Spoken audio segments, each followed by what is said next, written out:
There's a misconception that the FBI only watches criminals, extremists, and national security threats. The reality is more unsettling and far more human. For decades, the Bureau monitored artists, thinkers, and cultural icons under the same lens as radicals and subversives. The target wasn't violence, it was influence. Because when a voice is powerful enough, when a face is recognizable enough, when a name shapes how millions of people think, the government notices, and sometimes it documents it.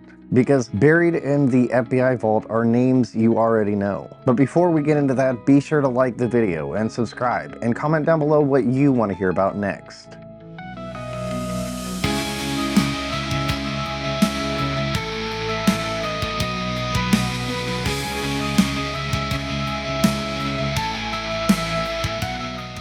Charlie Chaplin, John Lennon, Marilyn Monroe, Aretha Franklin, Elvis Presley, Muhammad Ali, Jane Fonda, Bob Dylan.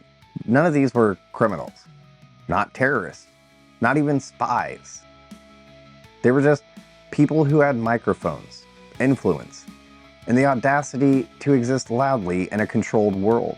Today on Stories from the Vault, I'm going to show you how the United States government quietly monitored, tracked, analyzed, and in some cases, actively tried to destroy the very people who helped shape American culture. Not because they broke the law, but because someone, somewhere, decided their voice carried too much power. And that is where our story begins. Let's start with the uncomfortable truth. The FBI didn't just investigate crime. They investigated influence. In the mid-20th century, during the Cold War, the Civil Rights Movement, and the rise of counterculture, the Bureau shifted into a silent war against ideas, and anyone powerful enough to spread them. And some of those people just happened to be famous. Let's start with Charlie Chaplin. Charlie Chaplin was not a criminal. He was not violent. He didn't incite riots. He made people laugh. And yet, he became one of the most surveilled entertainers of the 20th century. Chaplin's crime was not what he did, it's what he represented. He was an immigrant who criticized American capitalism through satire. His film like Modern Times and The Great Dictator made explicit political statements that framed fascism, industrial cruelty, and economic exploitation as moral failures. To audiences, it was art. To the FBI, it sounded suspiciously close to ideology. The Bureau's interest in Chaplin intensified during the Red Scare era. His refusal to embrace American citizenship was interpreted as political stance rather than personal choice. His social circles were closely examined. Attendance at progressive events was treated as evidence of potential communist sympathy. What's striking is how thin that threat really was. The file structure shows something closer to obsession than investigation. Repeated notations about his beliefs, his associations, his speeches, his willingness to comment on labor struggles. At times, the documentation bordered on surreal. Jokes analyzed for political intent. Humanitarian statements read as ideological messaging. Film content treated as propaganda potential. Eventually, the United States effectively exiled him. His re-entry was blocked while traveling abroad in 1952. Not for a crime, not for wrongdoing, but because he had become inconvenient. Chaplin's FBI file stands as an early example of how cultural influence could trigger suspicion, how humor itself could be weaponized in the eyes of surveillance. Fast forward to the 1970s. John Lennon didn't just sing, he protested, he marched. He opposed the Vietnam War, and that made him dangerous. The FBI tracked his activism, his association with anti-war groups, his statements against President Nixon. Nixon's administration even attempted to deport him, not because of violence, but because he inspired people to think. Declassified memos reveal surveillance, phone monitoring, and coordination with immigration authorities to neutralize his influence before the 1972 election. The concern wasn't Lennon's behavior. It was Lennon's reach. Now here's where the story becomes eerie. Because when you zoom out, you start noticing something. Different people, different eras, different genres, but the same playbook. The public knew Marilyn Monroe as glamour, sensuality, and femininity distilled into a cultural icon. The FBI file tells a much colder story. Marilyn wasn't monitored because of her films. She was monitored because of her proximity. Her friendships with intellectuals, activists, and politically aware figures raised flags. Her relationships, including rumored connections to the Kennedy family and known interactions with individuals under surveillance, generated a shadow of national security curiosity. The FBI's interest intensified as Monroe's mental health struggles became more public. Instead of protection, the response became documentation. Instead of care, the response became assessment. Agents noted her emotional volatility, her political remarks, her friendships with people perceived as subversive. There is an unsettling tone to the reports, as if her trauma itself was interpreted as instability that could become unpredictable risk. Her death, officially ruled as a probable suicide, created a wave of speculation that never truly settled. And within that certainty, the FBI timeline feels less like passive observation and more like bureaucratic presence hovering around her unraveling reality. Marilyn's file reveals something chilling. Fame didn't shield her from surveillance, it amplified it. Her vulnerability became data. Her distress became behavioral risk evaluation. The government wasn't protecting her, it was cataloging her. Where Chaplin was satire and Monroe was mythology, Aretha Franklin was conviction. Her surveillance wasn't based on misinterpretation.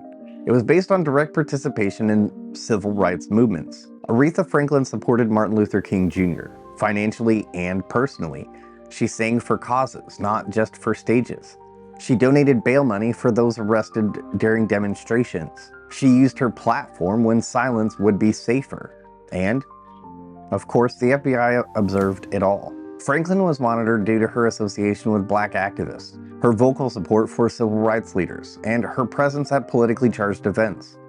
Her file reflects not fear of her voice, but fear of her influence. Unlike Monroe's fragile portrait or Chaplin's ideological misreading, Aretha's file reveals a clear pattern. Artists who used their culture to empower marginalized communities created alarms within federal structures. Her artistry wasn't the issue. Her refusal to separate music from justice was. At times, the documentation almost feels contradictory. Admiration beneath suspicion, respect beneath caution. But the underlying message is unmistakable. Her advocacy was watched, contextualized, and archived. She was never accused of wrongdoing. Yet her name sat among others deemed worth monitoring, all because she simply refused to entertain. These three stories, when placed side by side, reveal something bigger than celebrity fascination. They form a behavioral pattern of institutional anxiety towards cultural power. Chaplin was targeted for political interpretation. Monroe was monitored for proximity and instability. Franklin was observed for activism and influence. Different reasons, same mechanism. The FBI wasn't just protecting the country from threats. It was quietly mapping the emotional terrain of American society through the figures people loved most. The files didn't stop crime, they chronicled culture. When you strip away the legal language, the abbreviations, the formal memorandums, one thing becomes true and clear. The FBI wasn't always afraid of danger. It was afraid of narrative. A comedian who questioned economic systems, a woman who embodied a contradictory American dream, a singer who turned faith into political backbone. Each represented a story that the government could not control. And so, the response was observation. The equal presence in the FBI files does not reflect equal care. In fact, it exposes the opposite. Chaplin was marginalized for ideology. Monroe was misunderstood through vulnerability. Franklin was scrutinized for courage. In no case did the surveillance translate into genuine protection or support. The government wasn't there to help them. It was there to track their potential impact. This isn't just historical trivia. It raises essential questions about power, visibility, and who becomes watched simply for being influential. If icons could be monitored for thoughts, What does that say about ordinary citizens now? If success invites scrutiny rather than security, where does expression become danger? The Celebrity Vault isn't just a record of the past. It's a warning about what happens when cultural influence becomes a perceived threat.